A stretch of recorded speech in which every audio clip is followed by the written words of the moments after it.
Buck avait la bouche en sang. Il en sentait le goût sur son palais. Il s'était mordu la langue. Les liens à sa main semblaient se resserrer un peu plus à chaque fois qu'il tentait de tirer dessus. La musique se jouait à plein volume depuis maintenant 4, 5 jours.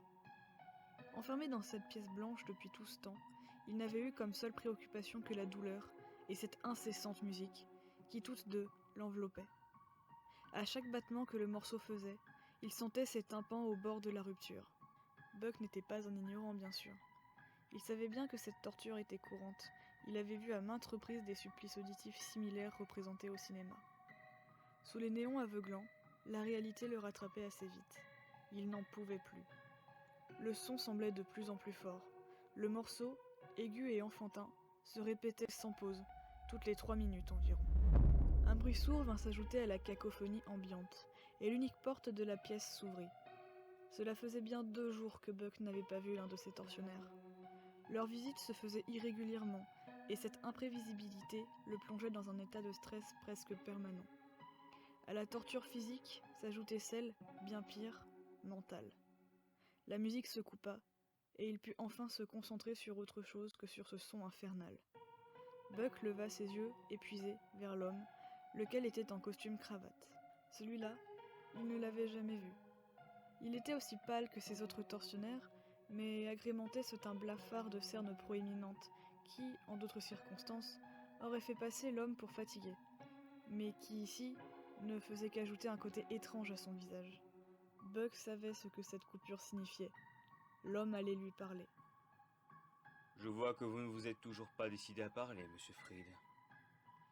Je me suis toujours efforcé d'épargner aux gens mes avis personnels, et je dois dire que je suis profondément déçu de votre réticence. Vous êtes assez intelligent pour comprendre que vous n'êtes pas en mesure de résister. Ou du moins, plus pour très longtemps. Les oreilles de Buck bourdonnaient encore, et la musique semblait toujours traîner dans un coin de son crâne. Même éteinte, elle ne semblait pas pouvoir le quitter.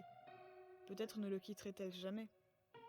Devant le silence de son interlocuteur, qui semblait trop affecté psychologiquement pour parler, l'homme à la cravate continua son monologue. Monsieur Fried, votre heure n'est pas encore arrivée. Nous le savons tous les deux. Sans jamais mettre votre vie en danger, je pourrais vous laisser dans cette pièce, avec la musique plus forte que jamais. Cela ne m'effraie pas. Vous tenez encore, mais combien de temps pensez-vous que vous tiendrez si je vous laissais, disons, 1 ou 2 semaines de plus, seul, avec cette musique? Buck n'aurait pas pu supporter de replonger dans cet enfer. Il le savait. Si l'homme donnait l'ordre de relancer la musique, son cerveau ne tiendrait pas, et les onces de conscience qui lui restaient craqueraient. Au fond de lui, il le savait. Il se décida à essayer d'articuler quelques mots. Non, non, pas la musique. Le sourire satisfait de l'homme à la cravate se fit encore plus inquiétant que la perspective d'une mort certaine. Que faisiez-vous près du château, monsieur Fried? Buck crut pouvoir répondre, mais seul un filet de bave sortit lorsqu'il ouvrit la bouche. Son cerveau était brisé.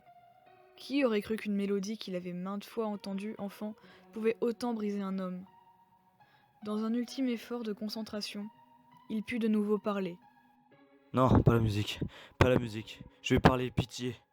Le sourcil dressé de son interlocuteur silencieux l'incitait à lui en dire plus. Le château, je voulais prendre des photos du château. Voilà une réponse satisfaisante, monsieur Fried.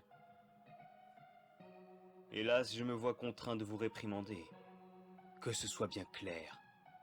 On ne prend pas de photos des alentours du château la nuit. C'est interdit. Il s'y passe des choses étranges. Vous les avez vues, n'est-ce pas? Il n'attendit même pas que son prisonnier lui apporte une réponse. Il n'en avait pas besoin. Vous avez commis une erreur, monsieur Fried. Une grave erreur. Nous allons vous garder ici quelque temps. Puis nous verrons de quelle façon vous disparaîtrez. Au revoir, monsieur Fried. Buck se sentit mourir à l'intérieur. S'il le replongeait dans cet enfer sonore, il allait définitivement craquer. Le cri qu'il poussa aurait fait frissonner n'importe quelle personne ayant pu l'entendre. Malheureusement pour lui, Son hurlement se perdit dans les échos du couloir vide. À la surface, personne ne l'avait entendu. Non, pitié, pas la musique! Les premières notes résonnèrent dans la pièce, de nouveau scellée. À la surface, sur un parking situé non loin du château, la même musique se jouait à travers des haut-parleurs. Un touriste irlandais, inconscient de l'horreur qui se déroulait sous ses pieds, flânait sous le soleil californien avec sa famille. En entendant la musique démarrer, il se surprit à chanter en chœur les paroles de la chanson. Un bonheur inhabituel pour ce cinquantenaire. Aucun doute, il était vraiment dans l'endroit le plus joyeux du monde.